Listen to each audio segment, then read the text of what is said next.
네. 신분을 안 밝히고 그냥 한국인으로서 먹을 거 갖다 주고 약 뭐 기본적인 거 제가 이제 병원을 운영했으니까 네. 그 뭐 진통제, 해열제, 소화제 요 정도를 가져가서 아프면 약도 주고 그러니까 선교사 신분을 안 밝히고 안 밝히고 한 5년을 이렇게 다니면서 옷도 갖다 주고 하면서 그 다음에 그 친밀도를 이렇게 쌓으신 거네요. 그래서 안면을 다 익히고 네. 그분들이 외부 사람을 이렇게 좀 닫아요. 이렇게 경계를 또 하고. 하기 때문에 이렇게 딱 부족끼리 네. 그래서 이제 마음을 열고 그 다음에 마을 회의를 열어서 내가 선교사다. 네. 그러는데 여기에다가 내가 교회를 하나 세우고 싶다. 그러면 너희가 원한다면 내가 세울 때 너희가 마을 회의를 해서 나한테 그 정도까지 요청을 해라. 네. 그러면 내가 와서 하겠다. 네. 그래서 이제 그 다음번에 이제 일주일 후에 갔더니 이렇게 서류를 만들어서 이제 우리가 여기에 우리 마을에 교회를 세워줬으면 좋겠다. 그래서 마을 사람들이 다 사인을 했어요.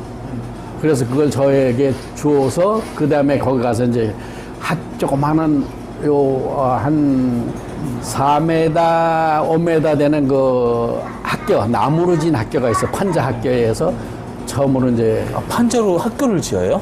예, 지금도 그런 데가 많이 있고 지금도 그런 집에서 사는 사람이 많이 있어요. 거기에서 빌려서 이제 교회를 개척 예배를 이제 드렸죠. 네. 어쨌든 다양한 그러니까요. 이런 족족이랄까 부족들, 부족들. 속에 정말 야. 만민에게 복음을 전하라고 하신 그러니까요. 우리 하나님의 말씀대로 진짜 세상 밖에 나가서 우리 대한민국 밖에 나가서 너무 귀한 일을 하셨네요. 그러니까요. 39년, 40년. 네. 지금 올해 앞으로 지금 이제 은퇴 계획도 갖고 계신 걸로 있으신데 앞으로 어떻게 비전은 네. 네, 이제 은퇴를 해 이제 나이가 먹었으니까. 은퇴면 여기 들어와야 돼요? 한국으로? 예. 거기서 살아도 되지만 거기에 저는 지금도 한국인으로 나가 있기 때문에 네. 거기서도 이제 외국인이죠. 거기 나가면 네, 바로바로 그렇죠. 외국이니까 네. 아무런 혜택이 없어요. 거기서도 저희가 장사를 하고 세금을 냈지만 네. 그 정부에서 나오는 연금 그런 게 없어요. 외국인이니까. 뭐 국민연금이라든지 뭐 이런 것도 하나 연금도 없고 그 나라 사람은 있는데 우리는 외국이니까 그게 없죠. 그래요? 그리고 한국에 오면은 또 한국에서도 그동안에 뭐 연금을 들어놓은 것도 없고 세금 낸 것도 없고 그러니까 또 아무런 게 없어요. 그래서 이제 한 2년 정도, 3년 정도 더 선교를 하고 마치고 이제 한국에 들어오니까 그래도 약간의 한국에는 복지 혜택이 있다 그러더라고요. 물어보니까. 근데 그러실 제가 거예요. 이제 재외 국민으로 또 돼 있으니까 동사무소에 가서 물어봤어요. 제가 저는 혜택이 받을 게 뭐가 있을까요? 그랬더니 재외 국민은 상담을 할 수 없는 상담이 안 된대. 해외에 무슨 재산이 있는지 그런 걸 알 수 없기 때문에 대한민국에서 혜택을 줄 수 있는 걸 상담을 받을 자격조차 없다. 재외 국민은. 그럼 어떡하지? 그래서 이제 그러면 제가 또 한 가지 또 궁금한 게 감리교 쪽에서 어쨌든 선교사로 이렇게 지금 나가신 거잖아요. 그러면은 거기서도 연금이 없나요? 예, 그 목사님들은 그게 있어요. 이제 본인의 사례비를 1년에 한 달치를 부어서 그거를 이제 그 다음에 받는 걸로. 근데 저희 평신도는 이제 그런 사례비가 없으니까 그 연금이 이제 자체가 없는 거죠. 그러면은 지금 아예 그러면 국내로 와서 거주를 하셔도 어떻게 보면은 생활을 위해서 또 일을 하셔야 된다는 얘기시네요. 그래서 이제 은퇴를 하면 이제 재외 국민 그 나라 영주권, 시민권은 아니고 영주권을 받나 보면 이제 정식 한국인이 되는 거야. 그러니까 국내인이 그러니까 재외 국민이 아니라 국내 국민이 되니까 그때 이제 정부에서 주는 무슨 혜택이 있는지 좀 알아볼 수 있는 기회가 있고 그래서 이제 지난번에 와서도 20개월 동안 건강 검진 받으러 왔다가 네. 제가 이제 간단한 암 수술을 했어요. 그래서 네네. 국내에 들어왔다가 코로나 때문에 나갈 수가 없어가지고 20개월 동안 이제 그 인력 사무소에 가서 얘기해가지고 일을 했죠. 그거는 제가 알고 있어요. 평시도 그 뭐라 그러니까 노가다라 그러죠. 쉽게 얘기해서 노가다. 예, 그걸 했죠. 그래서 이제 그 동안에 생활했고. 그래서 요거 사모님 가사 도우미 그거 저기 지금 다니고 있어. 지금도 다니고 계세요. 그 가사 도우미 하시는 거 주요일로. 그 가사 도우미가 정확하게 얘기하면은 다른 가정집에 가서 이렇게 가사를 도와주는 그 청소하고 빨래하시고 뭐 이런 일 하시는 거죠? 저도 코로나 때 그거 하고 싶었어요. 아무것도 수입이 없으니까. 아, 그러셨고 우리 선교사님도 그러셨구나. 그랬어요. 하고 싶었는데 하자 하면 또 하나님께서 또 사람을 붙이시고 하자 하면 또 뭘 보내주고 네 그러시더라고요. 진짜 몇 번 그렇게 했는데 하나님은 이렇게 보고 계시더라고요. 우리 네. 그러면 혹시 은퇴 이제 얼마 안 남으셨잖아요. 은퇴하시고 나서 국내에 이제 들어오실 계획이시잖아요. 이후에 어떤 뭐 혹시라도 뭐 다른 비전을 또 갖고 계신 게 또 있으신지 뭐 예를 들어서 목회자의 어떤 뭐 삶을 제 삶을 어떻게 뭐 준비하시는 게 있으신 건지 한번 좀 여쭤보고 싶네요. 혹시 그쪽으로는 아무런 계획이 없고 이제 은퇴를 네네. 했으니까 네네. 이미 은퇴했으니까 계획은 없고 네. 이제 그것도 나머지도 이제 하나님한테 맡겨야죠. 뭐 어떻게 네. 지금 살고 가야- 계신 지역은 어디예요? 경기도 광주요. 아 광주. 여기서 광주 멀어요. 오포읍이라고 그러는 오포 저도 알아요. 저 성령교회 제가 2007년도에 네. 저는 등록했거든요. 그래서 거기를 가면 오포읍이라는 걸 많이 가면 오면 있어요. 그러시고. 그래요. 어쨌든 우리가 그 어디에 있든지 사명자는 구원받은 그렇죠. 사명자는 빼도 박도 못해요. 빼도 가라면 가야 못해요. 되고 오라면 와야 되고. 예, 그럼. 근데 또 먹고 입고 쓰고 살 모든 것도 그리 걱정 안 해도 하나님이 다 알아주시더라고요. 그래서 난 성심도로서 그러니까요. 그 39년 세월을 정말 자비량으로 선교하신 그 부분이 너무 하나님 보시기에 칭찬받을 일이고 그렇죠. 상 받을 일이에요. 그렇죠? 저희는 이제 네. 미쳤다 그래요. 미쳤다고 미치지 표현하시더라고요. 않으면 미치지 않으면 못하죠. 맞아요. 예를 들어서 뭐 아내가 밥이 나와, 뭐 돈이 나와, 뭐 그렇지. 옷이 나와, 그러면 못할 건데 대단하세요. 이제 그게 그렇게 하나님 반대한 적이 한 번도 없었고, 네, 대단하세요. 그러니까 그 제정신으로는 못했다는 걸 자꾸 느껴지는 게 글로 떠날 때. 결혼할 때나 결혼할 뭐 때나 인디안 자녀 마을을 때. 갈 때나 모든 게 무슨 계산이나 계획이 없죠. 계산을 하면은 못 갔을 거예요. 이게 내가 가서 이렇게 해서 맞아요. 어떻게 할까. 그런데 계산을 하면 안 돼요. 예, 그래서 그거는 그냥 하나님한테 맡기고 네. 그냥 주인이 시키는 대로 맞아요. 주인이 시킨 대로 종의 삶. 사람의 마음으로 진짜. 배갈지 발걸음을 인도하시는 분은 여호와 하나님이다. 그러니까 아멘. 아멘. 그 하나님의 네. 인도하심 안에서 맞아요. 하니까 네. 된 것이고. 맞아요. 그러니까 오래 할 수 있고 네. 힘든 일도 없고 네. 예. 힘든 일도. 종업원은 힘든 일이 없죠. 주인이 힘든 거지. 그렇죠. 계획 세워서. 예, 그러면 그 이제 마지막 질문 좀 하고 싶어요. 파라과이도 이렇게 지금 자연재해라든가 무슨 이상 이런 기후 현상 이런 것들이 있나요? 예, 장마가, 예. 아 장마. 예. 장마로 무슨 집이 또 내려간다든가 이런 것도 겪었어요. 그런 게 많이 있고, 저희 집은 아니지만 많이 보죠. 아, 많이 봐요. 그러니까 빈민촌 쪽에는 비만 오면 항상 물이 잠기고, 네. 또 목장하는 사람도 소가 때로다 물로 떠내려가고, 뭐 이런 일들이 장마에 대한 재해가 가장 많은 것 같아요, 파라과이. 근데 목사님 지금 네. 우리가 세상에 일어나는 징후들 보면 그렇죠. 목사님들도 그렇고 많은 분들이 아 이제는 마지막 때다 그렇죠. 늘 이러는데 그렇죠. 네. 지금 우리가 이 마지막 때를 대비해서 우리가 해야 할 일, 해야 할 우리가 일. 무엇을 준비해야 될까요? 네. 일단은 저는 네. 개인적으로 제가 네.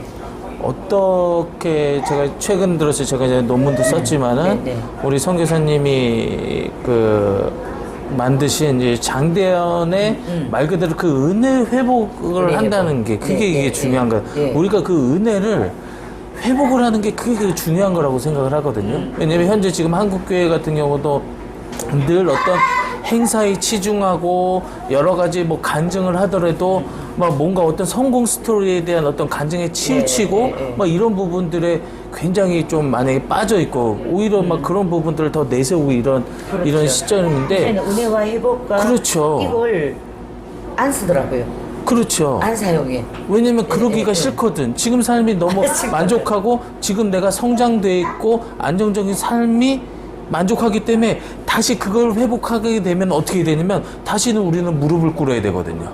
다시 무릎 꿇고 주님한테 회개해야 되거든요. 네. 회개하고 내가 그리 아니하실지라도 감사해야 되는데 네. 오늘 우리 두 선교사님을 통해서 제가 그때 들었던 내용은 그리 아니하실지라도 늘 감사한 삶이 그렇죠. 이 감사한 삶이 왜냐면 자비량으로 계속 39년이라는 그 긴 세월 동안에 계획도 없이 오로지 하나님의 종으로 붙들린 바 돼가지고 그렇죠. 그 오지에서도 계속 이렇게 사역을 예. 제가 개인적으로 너무 반성이 많이 되는 게 계획을 없이 계획을 하게 되면 저 못할 것 같아요. 못해요. 네. 계획하면 못해요. 진짜. 완전 내일 일은 난 몰라요가 돼야 네, 돼. 네, 네. 계획보다도 이제 계산. 맞아요. 네, 계산. 맞아요. 계산. 네. 계산을 하게 되면은 저는 참 제가 이 주님 앞에도 제가 부끄럽게 고백하지만 저는 계산적인 사람이었거든요. 계산하게 되면 저는 뭐 아무것도 못할 것 같아요. 그래서 제가 오늘 이 성교사님 말씀 들으면서 네. 제가 마음속에 회개가 자꾸 일어나는 거예요. 아까도 말씀드렸지만은 정말 대단하신 것 그러니까 같아요. 듣는 사람들이 네. 오늘 하나님께서 왜 두 분을 네. 보내셨을까 저도 생각하는데 네. 이게 듣는 사람들이 또 하나님께서 이분들을 통해서 많은 사람들이 돌아오기를 원하시구나. 그렇죠. 또 회개하고 맞아요. 얼마나 이 대한민국이 풍요롭습니까? 그러니까요. 근데 이 네. 풍요의 땅에서 이제 주님 오실 날이 가까워졌는데도 아직도 소유욕 그렇죠. 그거 챙겨야 되고 그렇죠. 땅을 사야 되고 뭘 네. 어째야 되고 네, 이러다가 진짜. 주님 부르시면 우리는 빈손으로 가야 되겠는데 그러니까요. 가진 것도 우리가 다 처치 못하겠는데 그러니까요. 그래서 저는 정말 이 마지막 때를 준비하는 신부들이 마음이어야 되지 않을까. 그렇죠. 우리는 숭배의 마음도 해야 되는데. 예. 그러면 우리 저희 마지막으로 우리 네. 선교사님 혹시 하시고 싶은 메시지 있으면 우리 네. 사모님하고 한 말씀 네. 해주시죠. 네. 저 앞에 저는 보면서. 이제 저같이 부족한 사람을 선교사로 택했다는 게 모든 사람들에게 용기를 줄 수 있을 네. 거다. 아멘. 네. 아멘. 저렇게 못난 사람도 선교사를 하는데 아무것도 없어. 예, 나도 얼마든지 할 수 있다라는 그런 용기가 되지 않을까 저를 통해서 네. 예, 하나님이 저를 쓰신 게 바로 이러기 위해서 쓰셨구나 그런 생각이 들어갑니다. 아멘. 사모님도 한 아멘. 말씀 합니다. 저는 요즘 이제 기도하는 중에 네. 이런 생각을 갖게 되더라고요. 하나님이 우리 보낼 때 알몸으로 보냈는데 그건 맞아요. 갈 때도 어차피 알몸으로 가는데 그렇죠. 그렇지 않아도 이 선교사님이 네. 하나가 같이 들어가자고 그래요. 네. 근데 제가 일을 하면서 들어가면은 돈은 누가 그렇지. 내줄까 맞아. 그런 걱정이 맞지. 좀 예. 됐는데 하나님 제가 가야 돼요 안 가야 돼요 하고 제가 질문을 해봤어요. 그랬더니 하나님이 그런 마음을 주시더라고요. 알몸으로 왔는데 어차피 알몸으로 가는데 가야 되지 않겠냐. 아멘. 아멘. 그래서 저도 이제 지금 선교사님 계획대로 한 번 더 마지막으로 다녀오려고. 네. 네. 아멘. 아유, 진짜 응원하겠고요. 하나님이 기뻐하실 예, 겁니다. 네. 분명히 하나님께서 그 걸음을 정말로 아름답게 인도하실 거라고 저는 확실하게 믿습니다. 아멘. 너무 오늘 좋은 이야기 해주셨어요. 네. 그리고 부끄럽습니다. 선교사는 딱 정해진 사람 그리고 또 돈이 많은 물질이 있는 사람만 가는 걸로 알고 있었고 또 후원을 충분히 받는 사람만 갈 수 있는 것으로 생각했는데 예, 저도 그렇게 알고 있어요. 아무것도 없이 자비량으로 가서 정말 두 분이서 진심으로 또 열심히 일해서 또 선교비를 대면서 현지에서 정말 수고하고 또 하나님께 기쁨 드린 우리 두 분의 부부 선교사님입니다. 네, 그러니까. 파라가이 파라게 선교사님. 네. 우리 귀한 간증을 나눴습니다. 네. 네. 시청자 여러분, 오늘 참 귀하신 분들을 모셨는데 참 이 시대가 너무 악합니다. 또 그렇죠. 너무 풍요롭고 너무 혼란스럽습니다. 이때 오직 주님만 바라봐야 되고 또 나는 잘 먹고 편안하게 있지만 아직도 지구촌 방방곡곡에는 굶주림에 죽어가는 또 힘들어하는 사람들이 있습니다. 특히 저는 북한에서 부름받고 이 땅에 온 사람으로서 저 북녘 땅을 하나님께서 우리를 통해서 또 통일을 미리 앞당겨서 미리 온 통일이라고 우리를 그렇죠. 불러내셨는데 맞습니다. 네. 저 죽어가는 북녘 동포들을 위해서도 우리가 준비해야 될 것이 무엇인가 하는가를 또 선교는 어떻게 해야 하는가를 오늘 너무나도 분명하게 두 분을 통해서 하나님께서 알려주셔서 너무 감사합니다. 여러분들도 아멘. 오늘 간증을 통해서 크신 은혜 받으시고 마지막 때 내가 해야 할 일이 무엇인지를 다시 한번 깨닫고 또 신앙을 점검하는 시간 되기를 바랍니다. 아멘. 네. 예, 아멘. 오늘도 우리 선교사님을 통해서 정말로 하나님께서 우리를 통해서 역사하시는 거를 우리가 잠깐 이제 이렇게 알게 됐는데요. 물론 우리 선교사님을 통해서 하나님이 역사하신 일들이 굉장히 많겠지만 다음에 기회가 되면 네. 또다시 한번 우리가 모셔서 더 많은 얘기를 좀 나눴으면 좋겠고요. 제가 드리고 싶은 말씀은 정말로 왜냐면은 진짜 부흥이 일어나야 된다. 아멘, 아멘. 진짜 부흥은 뭐냐면 회개가 있어야지만 진짜 부흥이 일어나는 것입니다. 아멘. 오늘 우리 선교사님께서 주셨던 하나님의 은혜에 대한 말씀처럼 하나님의 음성만 듣고 가라면 가라는 식으로 순종하면은 순종하는 식으로 아멘. 아까 말씀에 제가 정말 또 은혜 받았던 게 우리는 종의 삶이잖아요. 종의 삶고 주인이 시키는 대로만 하면 아무런 문제가 없어. 늘 주인이 힘들어. 정말 제가 너무나도 하나님 얼마나 나 때문에 힘드실까? 제가 막 그런 것도 다시 한번 좀 점검받는 시간이 됐습니다. 네. 그래서 아무쪼록 우리 함께하는 우리 그 장대현 선교회 우리 함께하는 모든 우리 동역자들이 오늘 이 선교사님과 함께 나눴던 이 시간을 통해서 다시 한번 내 마음의 상태, 하나님께서 나한테 어떤 메시지를 주시고 있는가 다시 한번 기도하는 마음으로 이 방송을 시청해 주셨으면 좋겠습니다. 네. GJ 복음통일 방송 장대현 은혜TV 시청자 여러분, 다음 시간에도 귀한 하나님의 이야기로 또 하나님께서 우리에게 전해주실 귀한 메시지를 안고 여러분들을 찾아오겠습니다. 다시 만납시다. 또 뵙겠습니다. 감사합니다.